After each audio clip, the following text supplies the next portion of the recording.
Welcome everyone to the Sci-Fi Queens podcast. If you are new to our channel, we ask that you hit that subscribe and notification bell. We really appreciate it.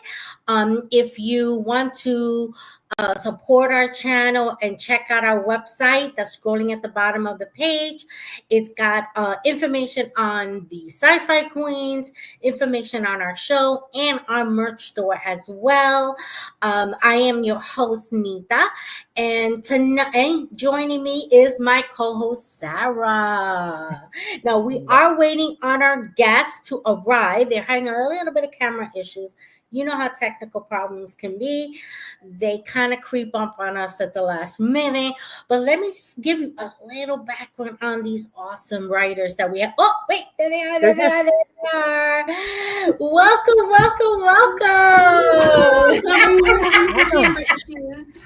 No worries. No worry. Technical issues happen all the time.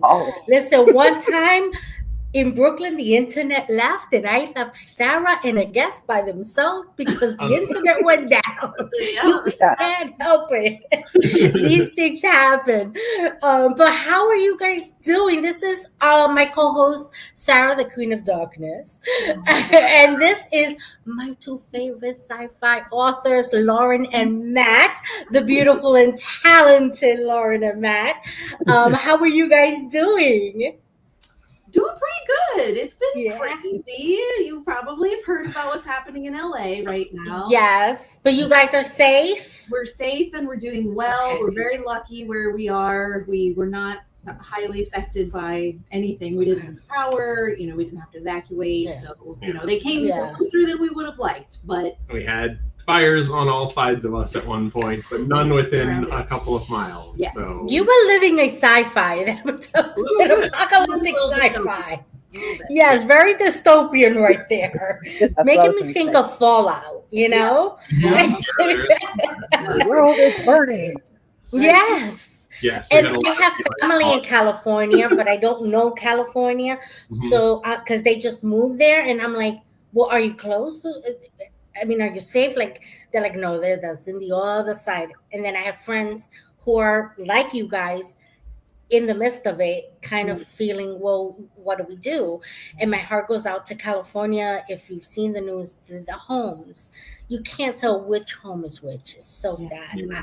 It's crazy. And my heart just goes out to everyone out there. It's so sad. But I am so happy you guys are safe. Because I don't know what I would do if you guys didn't write another book. I mean, you guys got me catching feelings and emotions with the Parallax trilogy. Okay. Every time I reviewed a book, I said the same thing. This should be a TV show. Mm-hmm. Sarah can tell you every time. Yes, absolutely. But tell us about you guys. Let's start with just talking about who you guys are and how your collaboration started. Not too many people write books with another person the way you guys are doing it, and you're doing a trilogy. That's not easy to do. So how did you decide this is something we're going to do together? Because you're individual writers. Mm-hmm. You have books individually. People check them out. Google them. So, how did this collaboration started? Yeah. So you're looking at me like I should start. It's a fun story. It's all kind of a long, convoluted. We'll try and keep it. Yeah. Short. No, you got the hour to you. It's all about you. It's all good. We could probably take a whole hour with this one question. But no, it was, we are both writers individually. I went to school for film. Lauren went to school for animation. Mm-hmm. And then I'll let you tell most of your story. But Lauren also went from animation into a career in zookeeping for 16 years, mm-hmm. and then back to writing. Mm-hmm. Whereas I went from film kind of into production and stuff, and then came back around to just focusing on the writing part to a large degree. So I still do some production and some directing and things, but most of my career is writing these days. And we're also both into like tabletop role-playing games, like Dungeons and Dragons. Yes. So we're both from Philadelphia originally. We were both in a D&D campaign together. I was running a campaign, and Lauren was the player who ended up, I guess, taking it as far as one can. Like, a lot of people build a character and be like, he's a wizard and he like kicked around for a while and now he's here and we're playing the game that way. Lauren had like this 8-page backstory for her character. Every I would like write up like what happened, like as if it was a story that we were telling together. Like it was, I took it to the next awesome. Which was that's great. Taking it to the next level of commitment right there with D&D. So while we were playing that, I mentioned that I also had this universe, like the Parallax. I had written Parallax as a pilot script for TV like 10 years ago and didn't do anything with it. I wasn't in LA at the time. I didn't know how to pitch a TV script. I was just like, this would be a fun thing to write. And it was not the Parallax that you know today. It didn't have any of like, the gene splicing element in it yet, for example. So I think Paige, the character, is the only one that was in the original script of the ones that exist. Yeah. So I have you to start the thank you of making me crazy reading these books that make me want more and more and more. Okay. Now I know who to go after. That is my fault. All your fault. So I kind of told Lauren, like, I was thinking of making a role-playing game out of this universe and mentioned the idea of the gene splicing thing, and Lauren was like, hang on, I got it from here. And you can sort of talk a little bit about that part of it. Yeah, so in Parallax there's these kind of variants of humanity. There's gene spliced characters with animal DNA, and we have the Signans, who are kind of these weird kind of space druids, and we have a bunch of different types of characters. And in the game that we were creating, these are all playable, like characters that you could play, classes, I guess you could kind of call them. And Matt started to, I kind of have this idea about, maybe we could do, fish people, and maybe we can do lizard people. And I was like, great, because then I got to go with all of my, biology knowledge, be like, this is a cool thing that they can do, and this is a cool thing that mammals can do, and just had a great time. And when he mentioned Signans, I was like, this is like my heart thing, whatever they are, I love them and they're my favorite. So we were developing all the characters, and we were developing the world, and we were kind of coming up with mechanics. And, we got to the point where, it was almost a playable game, and we kind of wanted to test things out. Let's create some characters and see how this works, see if it's balanced. And I created, like 3 or 4 characters, and I created this one particular character who was a Signan, and I started making his backstory, and I liked the idea of him so much that I just started writing a story about him. And before I knew what was happening, I had like 40,000 words, and I like handed it. I like gave it to Matt, and I'm like, I don't know what this is to do with it, but I wrote this, we can make, I don't know. And he took it and he read it, and he was like, this could be something if you wanted to. Like, we can sit down and like really try and plot out this character's arc. And I was like, sure. I had never written a book before. Matt had never written a book before, but we sat down and we outlined it, and I wrote the rest of it. So I wrote a book all pretty much by myself. And then Matt was like, all right, I like this idea, I like this universe, and kind of took the pilot script, the characters, so like Paige kind of took Paige and then started filling that out, and then Matt started writing a book. Right. And so we were like kind of to get like not in the same space. You were living in LA at the time, and I was still in Philadelphia. This was like right at the beginning of the pandemic. This was like 2018, 2019. And we started writing books, and we kind of wrote them, and then we're like, all right, we each wrote a book. Now what? So like I wrote the book with my story basically in it, and Matt kind of wrote the book with Paige and Emerald and Valara. And we kind of went, well, these happen at sort of the same time, and they're in the same universe, but it's not like we can write, like have this be number 1 and then this be number 2. So we really had to sit there and be like, how much do we like this, and how how, is this a story that we feel like is worth telling? Because we basically had to take both of those books, break them down, connect them, and then put them back like the cards and like shuffle them back together again. And we ended up with 3 books. We really kind of wrote 2 books and then broke those down and wrote 3 books. Exactly. It's like when they make them into movies, they have to break down the book sometimes because there's so much information that they have to make several movies in order for everyone to really get a feel of what's happening in the story, which, and I'm a big trilogy fan. I love a continuous story. But I've read quite a few, but when I read The Hunger Games, that was the last trilogy that I had read that had blown my mind. Like, wow. And I had read others afterward. They were good, but they hadn't reached that level. When I read the trilogy of the Parallax trilogy, I said, wow, this is utterly fantastic. If you haven't read it, where have you been? Under a rock? You need to read this. This is so fantastic.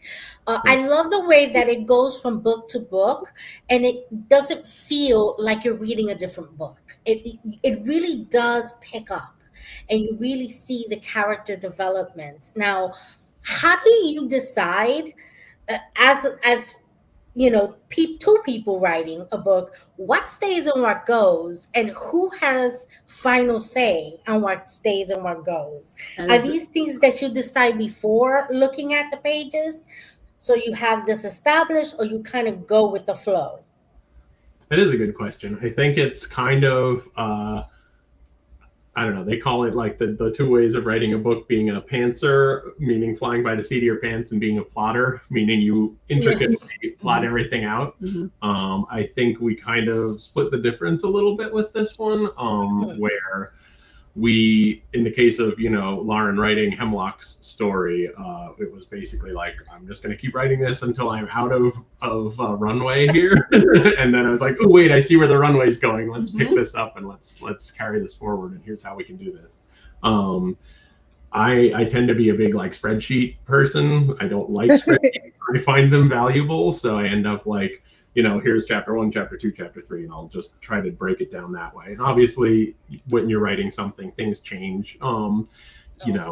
Especially like, and depending on the character, I felt like the characters would speak to us as we were writing. So a character like Paige generally follows the rules. Like, she's a corporate peacekeeper. This is one of the main characters, and she tends to be like, all right, I'm trying to do this, and this has been accomplished, and I'm moving on now. So her chapters kind of made sense.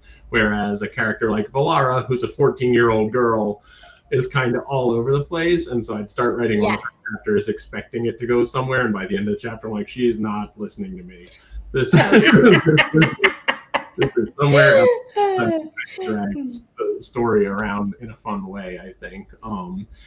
And so we both then would go back into each other's chapters and kind of like edit each other's writing, so that the voice felt consistent, so that it didn't feel like 2 different people writing. It felt like this is all the same world. And that's actually, I have a question about that, because I just read a book, and it was by 2 different authors, and there was 2 different main characters, and I think that the way they did it is they each took a character, because the voice of the man was different than the voice of the woman. So I mean, it was dramatically different, and it wasn't just like, just a little bit different. It was like it wasn't non-cohesive because it was a different character, so it worked. But did you guys struggle with that part of weaving it together? Because like, it took me a while, like maybe halfway through the book, before I realized why it was kind of, not really grating on me, but you know what I mean? It worked, but it was just kind of like, this is a completely different attitude, different style of writing.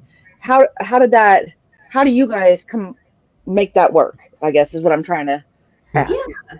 Well, and we do a little bit of that, like, Matt kind of has his characters and I kind of have mine. And, so we do like the majority of the first draft we might write, kind of in our own character. But then, like Matt said, we will heavily edit each other's stuff. So whenever Matt would finish a chapter, I would read it and I would edit it, and vice versa. So we would always, at some point it kind of becomes, we don't even remember who wrote what. My favorite thing would be is that like Matt would be editing a chapter of mine, and then he would be like, ooh, I really like this line, and I'm like, oh, I'm glad you like it because you wrote it. That's awesome. I just don't remember who wrote what at some point, you know. It's the best compliment. That sounds like it has a very cohesive voice then, and that's I'm excited. I'm waiting for it. I ordered it, but I'm waiting for it with my birthday money from Nita, so I'm waiting. You know, it has to be very challenging, and I guess you have to make sort of a conscious decision of saying, I've got to let go. With someone editing your stuff, you have to let go of what needs to go out, because it's not a criticism, but let's make this better. And this is good, but it doesn't work right now, kind of thing. Yeah, for sure. And there were a lot of interesting like structural things like that in taking 2 books and turning them into 3, where we realized like, you know, maybe Paige's story and Hemlock's story have a really solid beginning and ending, but like now we have this 3rd book sitting in the middle. What do we do with that space? So like, I know that we created some new storylines like for Sydney and for Valara, and like where their stories go, and really plotted out the secondary characters arcs more, so that everyone had something to do in all 3 books, and then it was all still leading towards the same, you know, climax and the same build throughout. And I think that was in part, like you said, you love trilogies. Our publisher also loves trilogies. So they basically were like, we love this, what we've read of the first book, we love it and we want it, especially if you can make it a trilogy. And we're like, well, probably. We didn't know. I actually heard a quote. I heard a quote this morning, and they were talking about Lord of the Rings and how it was going to be 2 movies, and then they said the studio director, whatever, said, why have them only pay $18 when they'll pay $27 to see 3 movies? So I mean, that's the same thing with the books. It's like, why only buy 2 books when you can buy 3? You know. So and I think personally, I think 3 is a more cohesive number. For like, because then it's a beginning, a middle, and an end, and not just like a beginning and an end. If that makes sense. It feels good. Like it feels. And you get a chance to really delve into the character and the story, and you can really kind of drag some of the stories so that people are like, oh, what's happening next? Without having a book that's, you know, 30,000 pages, because you lost me at that. Like, after reading that, that would be way too overwhelming for me. And I think that in this day and age where all the information is right there, a large book like that wouldn't really do as well as something that is, you know, of an average size book that gives you all the information that you want. And having trilogies or having sequences in books really gives that reader the opportunity to kind of go with the story. And I absolutely love that for the Parallax trilogy, because in sci-fi there is so much you can do. Now, have you guys been sci-fi fans for a long time? What is your sci-fi influence? Oh man, it's a good one. Yeah, you can go first with that. My first sci-fi book that I loved and read 100 million times was Jurassic Park by Michael Crichton. It's a classic. I love that book. And, like, it's kind of where the whole like engineering thing like happened. I love that book. I love that movie. The OG, not the rest. Absolutely. The OG, the first one is the best. It is, and it's so much fun. I love that book because it has all the fun science stuff in it, but it's also like a fun action. Like you're telling a story, but you know, there's people getting eaten by dinosaurs or whatever. You know, it hits all of those great little spots. It scratches all those little itches, and I definitely like started there. So some other influences more recently that I've really come to love is Andy Weir. I love his books. He has a particular like character that he likes to write, and I enjoy his character. And Jeff Vandermeer, he wrote the Annihilation and the Southern Reach series. I don't know if you guys have watched Annihilation. Yes. I saw the movie first. Yes. The movie, the book is even better. Like, I love that book. it's definitely one of my favorites. So yeah, those are all kind of like, weird biology type things. I definitely love that. Yeah. Oh, absolutely. And how about you, Matt? Have you been a sci-fi fan for long? What are your sci-fi influences? Yeah, I think pretty much lifetime sci-fi fan. I can't remember like the first sci-fis that I saw, but I know, I grew up in the era where things like, Back to the Future and Ghostbusters and that stuff were like fresh and new, and even Beetlejuice I would consider sci-fi. Like there's just some fun like exactly. Like I would weird, put it in that genre of kind of in that line of sci-fi and fantasy. And, yes, and like both my parents, I grew up with my brother, my two parents, and my parents both were into like original Star Trek back in the day. So when you have good parents, yes, they are, and so. When Star Trek Next Gen came out, like we would sit down as a family and watch that. Oh my God, I love that. We would sit and watch Quantum Leap as a family. We would watch the X-Files as a family. So like all through the 90s, it was just like, all right, what? Yeah. You had to be home on Saturday night for Star Trek, and you had to be home on Friday night by 9 for X-Files. Yeah. Well, we were on the West Coast, so that was the time that we saw them.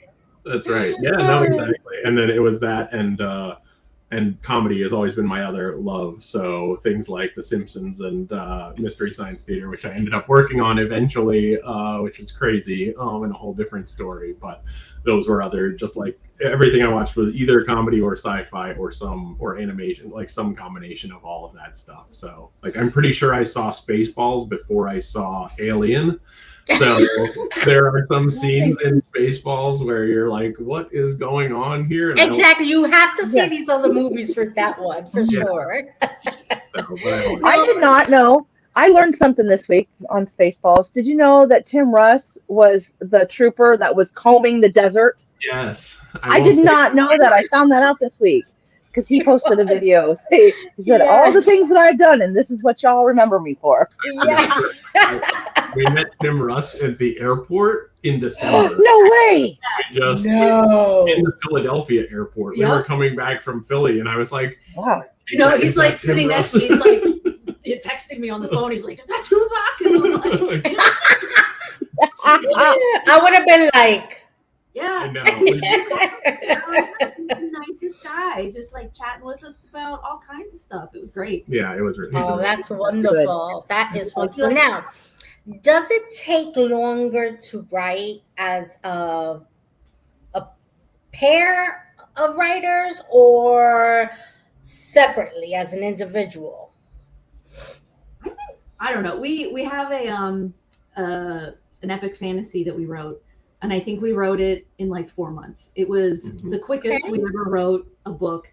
Once we like figured out, like Parallax took forever, but that was like our first one that we did. I don't recommend people don't do it that way. way. You cut your teeth on that. So, but we like outlined this one out, and it was like it's 2 main characters, so we could switch off, and like we really got that one down. And I think for us, and it may not be the same for everybody, but I feel like when you have someone who's just as invested in the thing that you're working on as you are, you're like hyping each other up. It would be like, I wrote a chapter and that was like, oh, I'm gonna read it, and then I'm gonna write a chapter, and then like, oh great, I'm gonna read it. And, we would just like be able to brainstorm with each other and write very quickly. So I feel like it did definitely like help kind of spur us on and keep us motivated.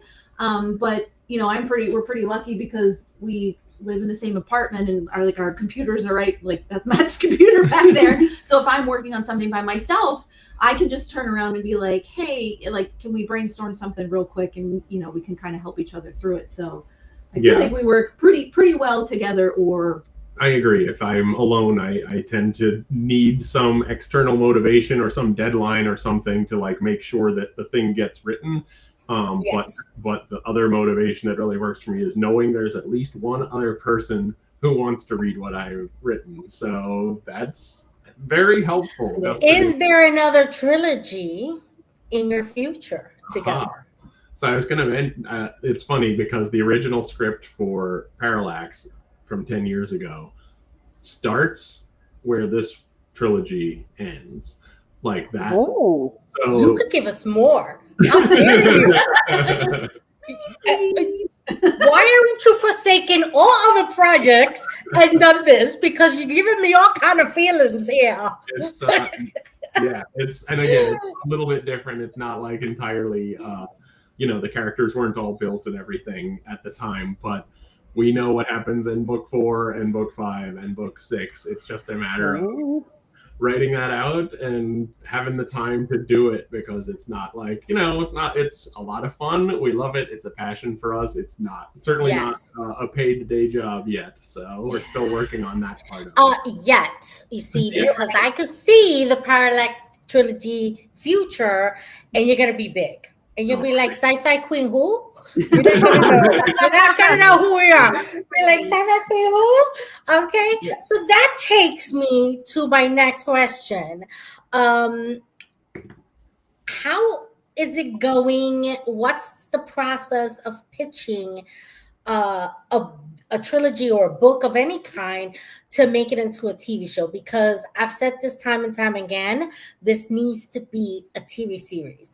I know that Hulu and Netflix and Amazon, they watch us. Of course they do. And they need to be listening to me right now. This is the best thing you'll ever put on TV. So that's not easy though, because you've got characters and you could do so much when you're writing a book, but you've got to reformat all of that for TV.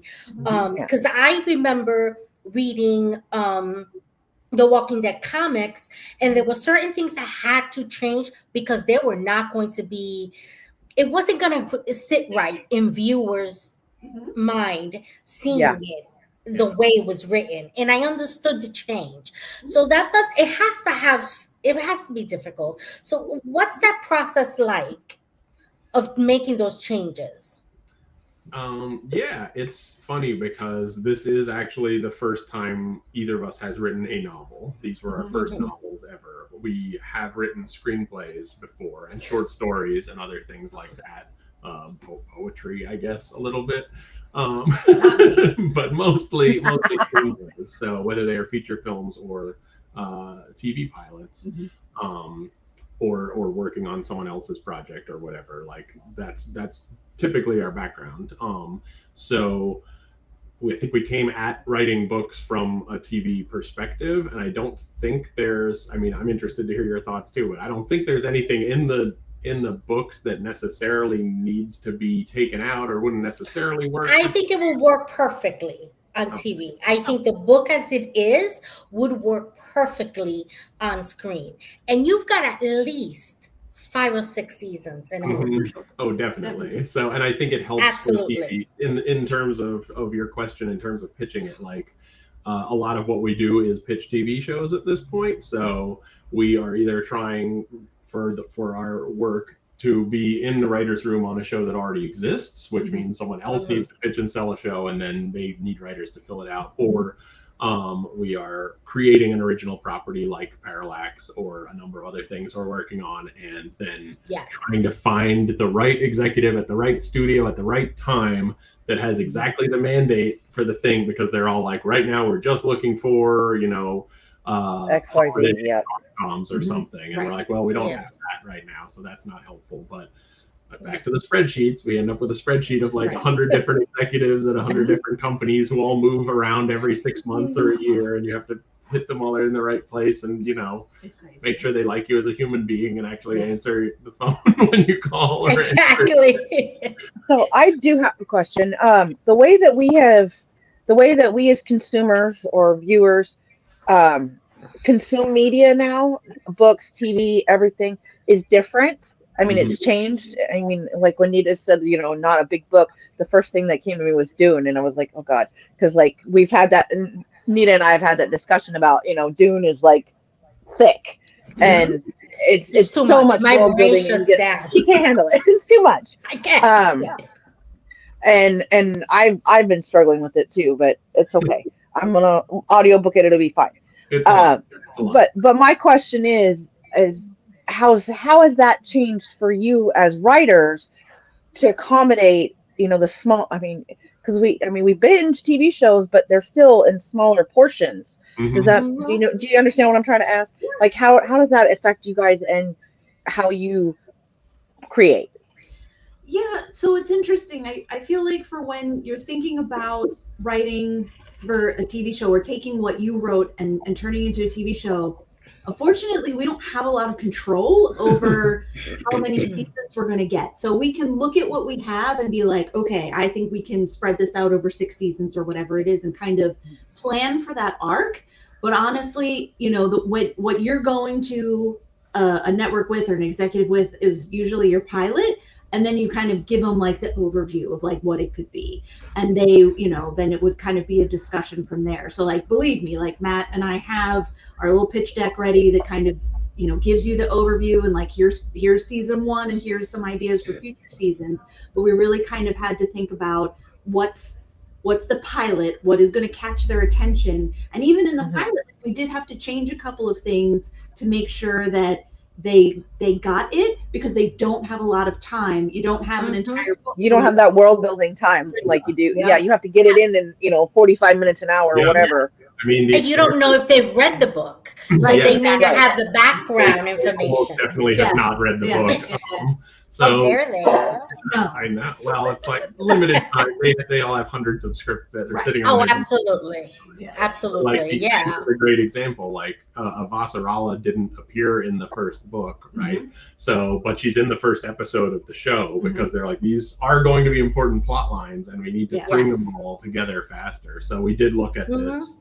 There are a couple of places where we changed from the novel. Like we took pieces of adaptation, our second book, and put them into the pilot script because we're like, this is actually wonderful. a key piece of the storyline, but we didn't establish it until later for readers because it's fine. Yeah. And it works for readers, but it may not work visually. That's the big thing. And there are sometimes characters that come in development when you're creating something for the screen that wasn't in the original. Because if you look at The Walking Dead, the character, there's certain characters that were not in the comics, but they work on screen. Sure. They absolutely work on screen.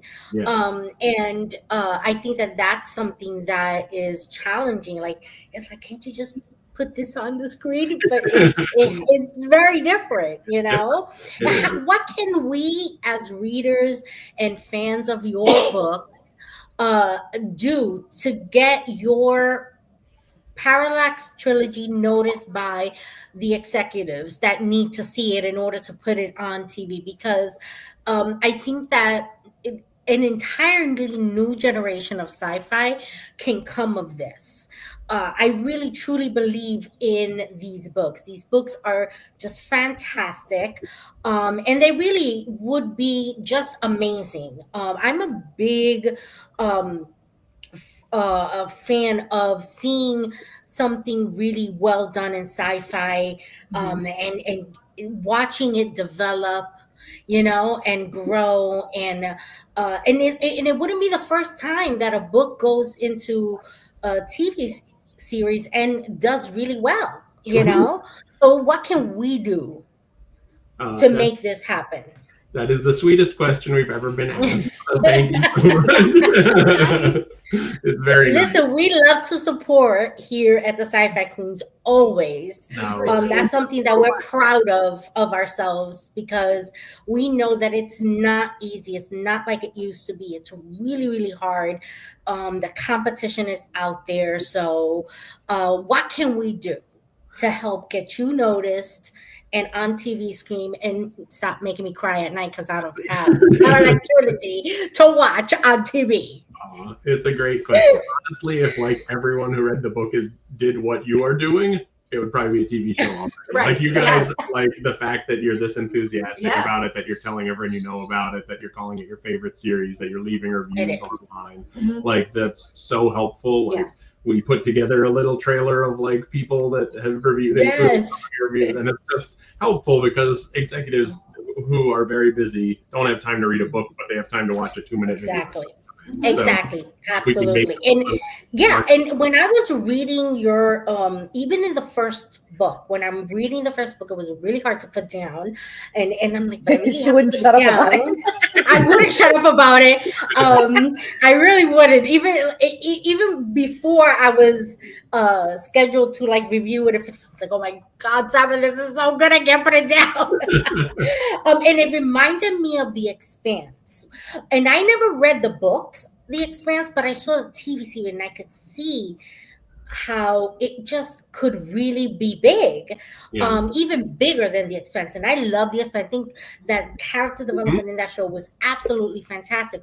But I love the story because it had family development. It had, you know, it had things that went on in space that I could see actually happening if we had that ability to travel through space. I'm a huge Star Trek fan. It's where I started my sci-fi journey. But there's a lot of things that go on in Star Trek that, given today's society, maybe I'm just jaded and I can't see it happening. I just can't.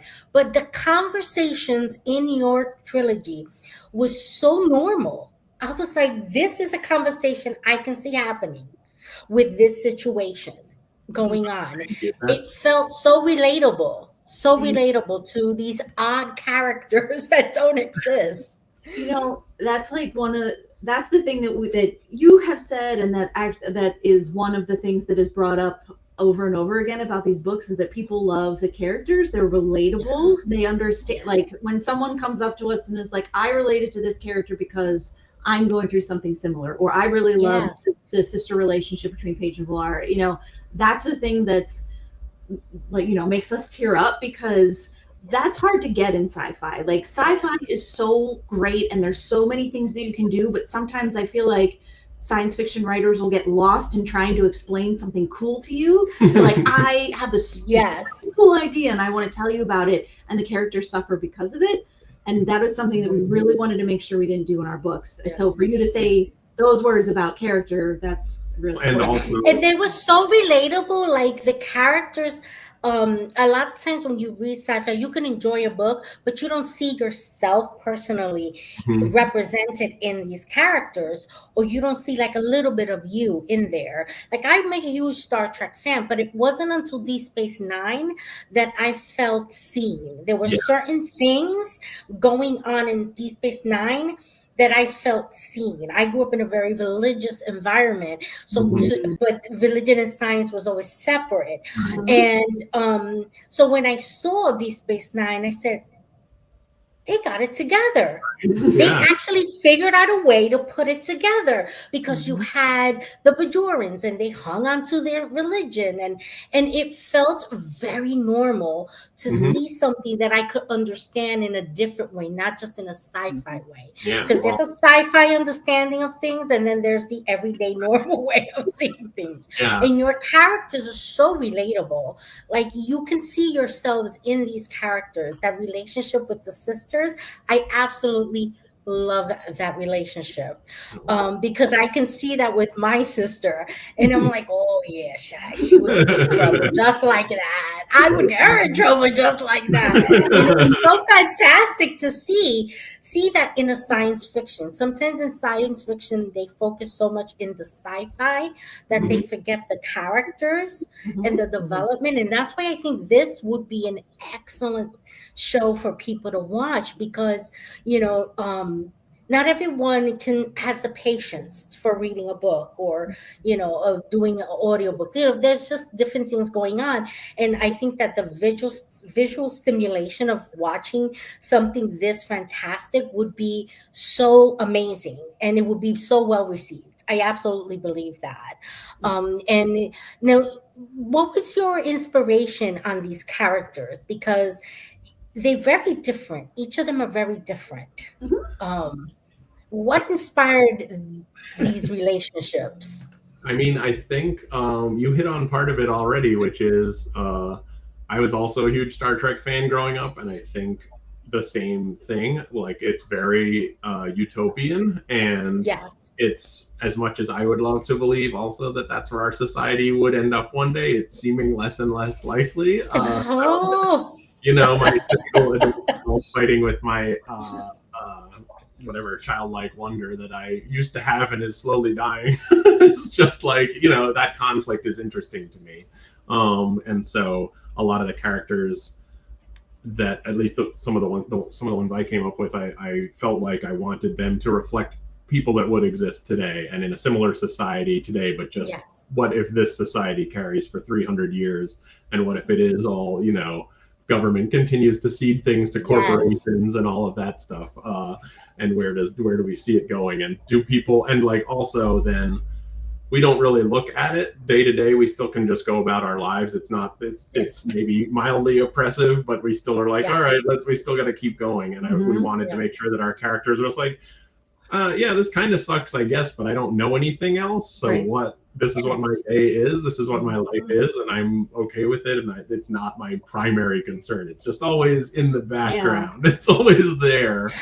I love that you included currency. So much of science fiction excludes that, and I don't see that ever happening. I think that that's a realistic process of commerce and exchange and barter. And I think that that's something that's so part of our humanity that to exclude it all of a sudden was just... that never really fit with me. But you love Star Trek, you have to, right? And you take that in. You have to think, if you have a replicator, you could make anything that you could possibly need. So then you don't need money, because you could just make what you need as long as the replicator is working. But but not everybody has access to those. So those like the Ferengi had money, and Latinum and so we do have, like, even in the Parallax universe, there are the equivalent of replicators and like food generators and things, but they're very rare and they're elite status items. So there are parts of society that have access to this, and the same way that there are in modern day that very true. Have access to whatever it is, medical care or transportation or whatever, and it's just easier. And we wanted that to be a part of this world, even if it's not as idealistic. It's still, it feels more grounded to us. And I think is there a character more authentic? Is there a character that each of you feel you identify most with? Hemlock. I don't know. And honestly, it's funny. I wrote him and I wrote his story. And I don't think it was until I was done writing the book that I looked at this and I went, oh, I think I had something to like work through. I didn't really know what was happening. But I identify as a very like empathetic person. I just feel like I have all of the emotions all of the time. And, it was just something, I never feel like I talk well to other people. Like I don't, I have a hard time connecting sometimes. So, that wasn't a character that I felt like you see a lot, and especially not in a male character. He's not a hero. He's not the big, strong guy. He's like working through some stuff and like trying to figure some things out. He needs help from other people to realize, he's not. It's almost his whole arc is like admitting that he needs help with the problem. He's like, exactly. No, it's fine. I'm just gonna. He's the tough guy that needs help. That's not as tough as he lets others. think he is. Like, no, I don't need anyone, but he really does need people. So he absolutely does. Yeah, he does. So so I did identify with that part of his personality a lot, and I don't think I was really thinking about it when I wrote it, but when I went back and I looked at it, I was like, oh.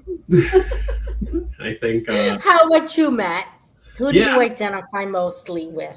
It's interesting because I think there are aspects of my personality in a bunch of the different characters. Like I don't feel like any one of them is specifically me more than any other, but Paige is a plotter and a planner and a thinker and an overthinker, and I think I definitely have that number of issues that I do. Like you are not alone.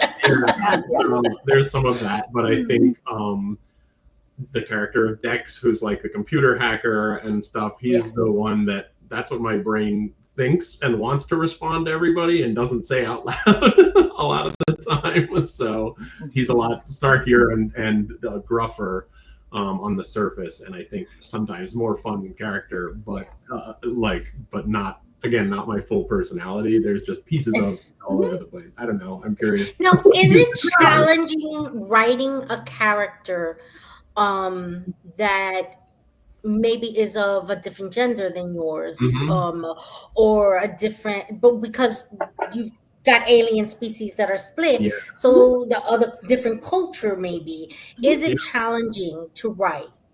I'm going to leave this Go for mostly to you, but I couldn't believe how incredibly accurately Matt wrote a 14-year-old girl. He did a great job. I read a lot of stuff and had very few notes. I was like, wow, you got it. Like, this is what a 14-year-old would do. So, yeah, like, you do.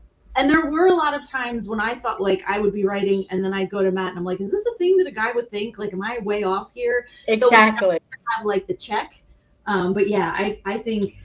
Yeah, no, I think likewise. I read through Hemlocks and I was like, this, like, I think one of the key points we both came away from is like, there aren't that many differences automatically between, like, all men are this and all women are this. Like, they're personality traits, and you can, if you can write men, you can write women. You don't need to write them differently from one another. You just have to write a personality that's believable, and like, you could put any number of traits into either of those boxes, or anything in between. Like, there's so many different ways to write every character. And I think I just always liked writing strong female protagonists. Just because we like here. Yeah, That's right. Because there aren't enough of them, and I don't see why they, like, female protagonists can do anything male protagonists can do, obviously, and that you just, so I was like, I'm going to write a corporate peacekeeper cop, caretaker kind of character. Why wouldn't she be a woman? Like, let's just, and I'll just write her with the same thoughts and personality that I would have in that situation, and if it's wrong, someone will tell me that it's wrong. So there was only one scene that I was like, Matt, I need to work on this a little bit, is when Paige wakes up in the hospital with Northrun, and they're kind of like flirting a little bit, and she's having a lot of inner thoughts. And I'm like, all right, honey, I'll take this one. I'll smooth this over. So, but no, it is really, we try not to, and I don't think I really think about that a whole lot either. When I'm writing a character, I'm not, we're telling a story.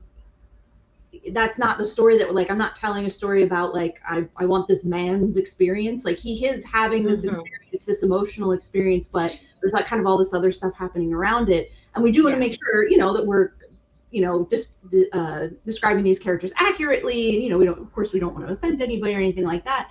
We want to give as many examples as we can, because, like you said, like, it's nice to see yourself in a character. Like, you want to feel like you can relate to somebody. So we really did try to think about, how relatable are these characters? Are they all different from one another? And, but it was nice to have kind of a check with someone else to make sure that, we weren't doing something that was totally completely crazy. Yeah, because sometimes you read books and you're going, really? I don't see a woman in a position saying that. Right. But you go with it, you keep reading because you're thinking maybe something's going to develop here, but it's really just what the writer wrote. And I tell you, I would have never guessed, Matt, that you wrote the 14-year-old girl. I was like, well, that must have been Lauren, because that is so on point. With the number of people that said they loved the sister story, like, that's obviously the whole thing I have experienced. I have a brother. I could write some of it based on my brother, but, like, also my brother and I got along really well. Like, we did not have blowout fights the way Paige and Valara have. Like, none of us were terribly wild or impulsive children. So I just, but you write what's interesting and fun, and, like, I've known enough people like that to still be able to put that personality in this one. So thank you. Yes, you did a fantastic job. I literally just was surprised when Lauren said that. I'm like, really, you wrote that particular character? If there's the one thing each of you would like the readers to take from your book, what would that be? That is a really good question. I know. It's tough. I think, like, to me, there is a part of like, as much as I love that, I want people to like the characters and to have had fun reading the book. Like it, as at its heart, it's a space adventure. It's a fun story. I want it to be something people enjoy. I don't want to like bleak anyone out or make them sad or anything else. And at the same time, I would love for it to be a thing that people can look at like you did and analyze and be like, this isn't Star Trek. This is a very likely future, and it's a little bit the way we're headed right now. And there is definitely some corporate oppression going on in this world. It's a very kind of setting where people start in debt to the corporation they work for and live under, and kind of work their way out from that debt as they go. And we kept it way in the background, but it's there. And I think people, if enough people or the right people were to read it and think about it that way and be like, maybe this isn't the best thing. Like it's a thing that, you know, not to get to current events, like Elon Musk said when he goes to Mars, he expects like you can go to Mars, you're just going to be working for SpaceX forever. Like you're basically an indentured. Exactly. Well, yeah, you're gonna be an indentured. Yeah. Now you have because it's a sci-fi, there's space travel and there's a lot of technology. What kind of research did you have to do to make sure that you've got sci-fi real and real? Because there's science fiction real, and then there which you can do just about anything, and then you have reality real. And I think you guys have a good balance in these books. But what kind of research does one do for to get it right? I'll be honest with you, I did zero. I did zero research. It's just what I knew. Matt is much more like knew the science part of space travel. Like there are some parts, I mean, a little bit. You know, there was some part that I was talking about, like Hemlock sending messages back to, you know, Sydney when he was on the longboat. He's like, well, this wouldn't work because of the way messages were, you know, and I'm like, oh, like I don't know any of that stuff. So like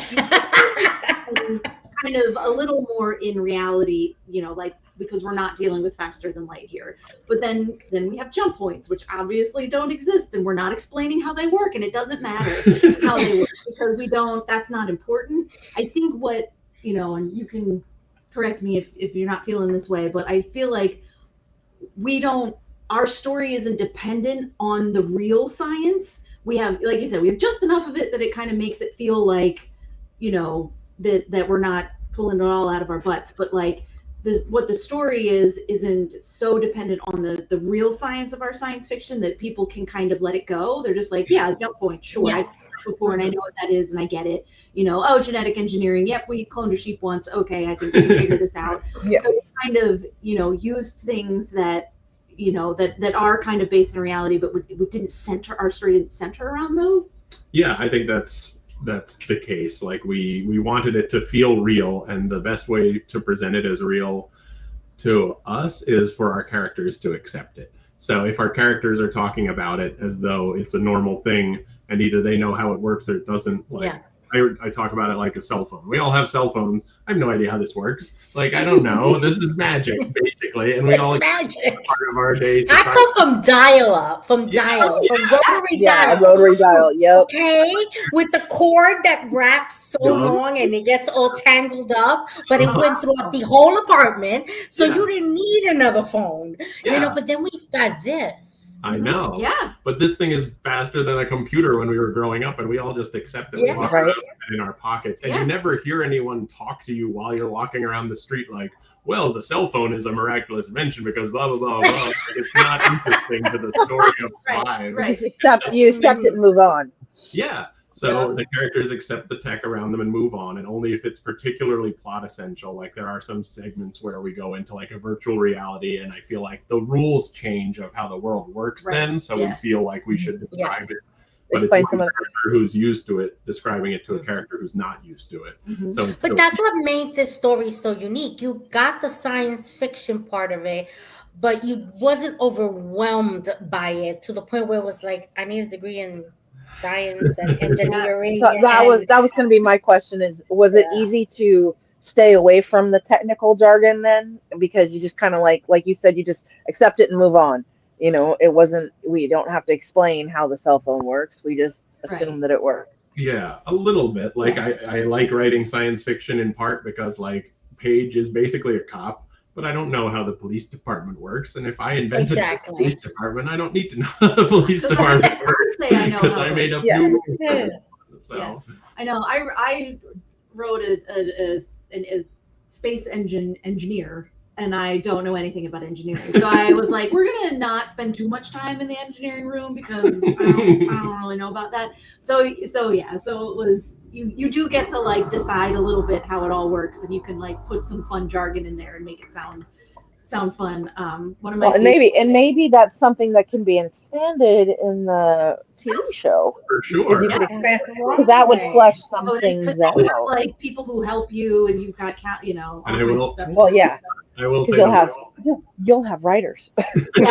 Oh, they'll be fancy. They'll have writers and engineers giving advice. Yeah. And they'll be like, Sci-Fi Queen who? We don't know those girls. We will always talk to you. You better.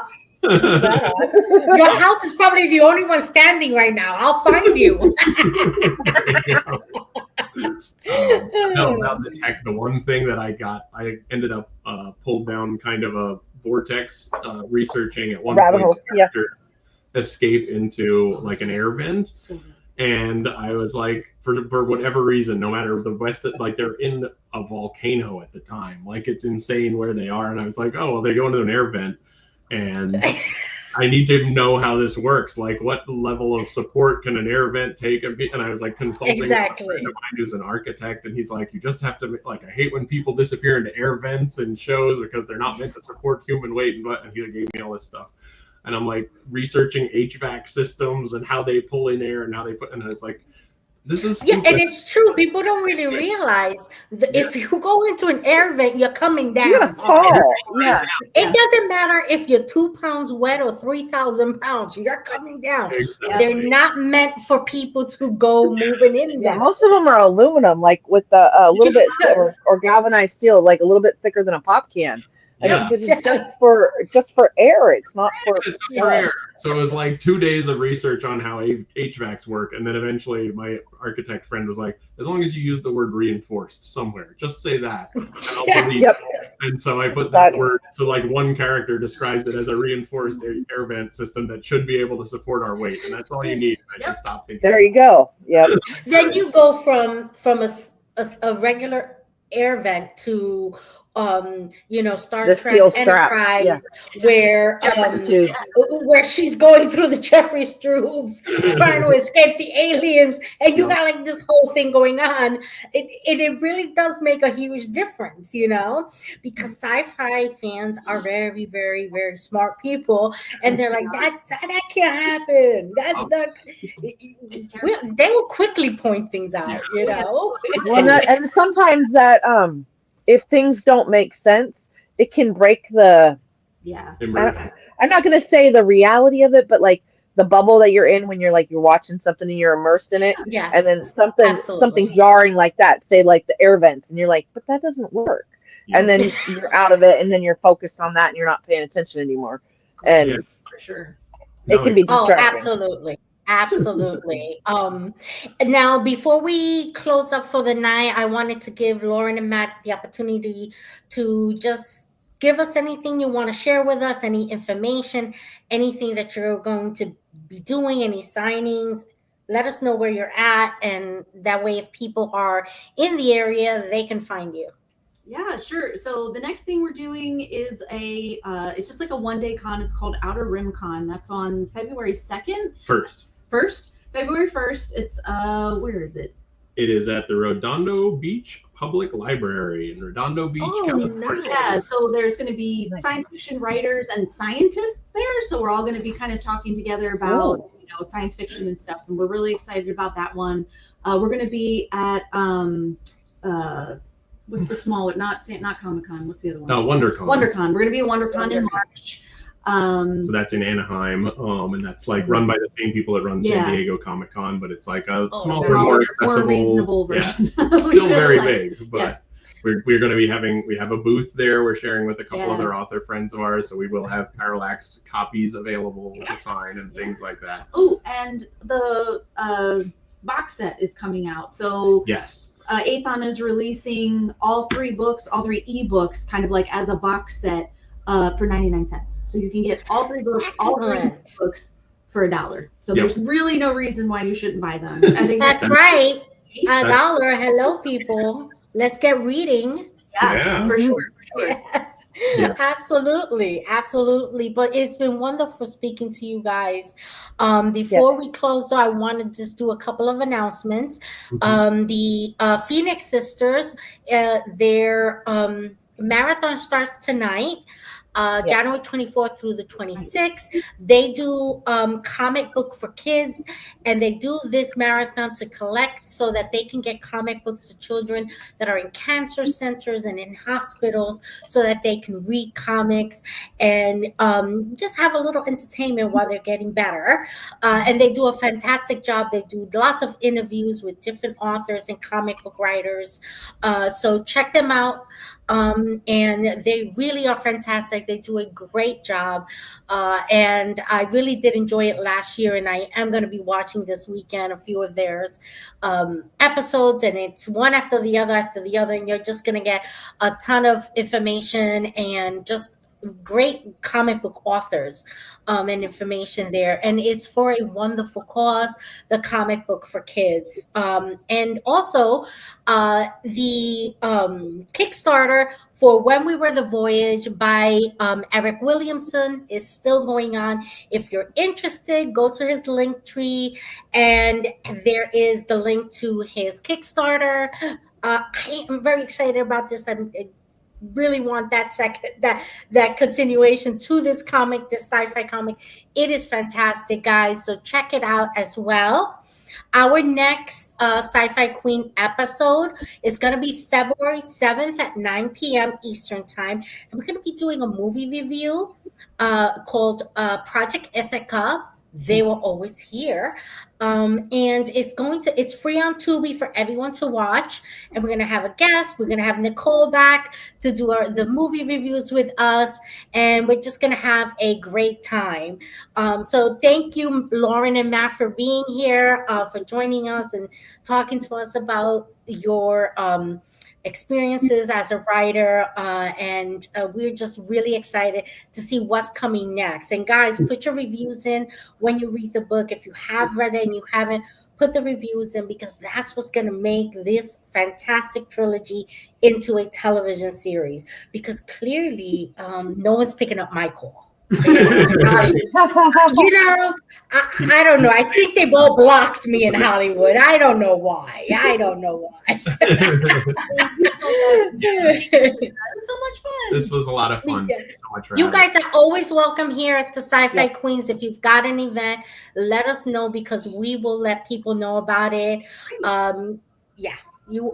Once you come in, that's it. You're stuck. You're honorary queens. Perfect. But thank you guys for joining us. And everyone have a wonderful weekend and a great night. Right, thank you. Good night. Thank you for watching the Sci-Fi Queens. And be sure to support us on all our social medias. And check out our website,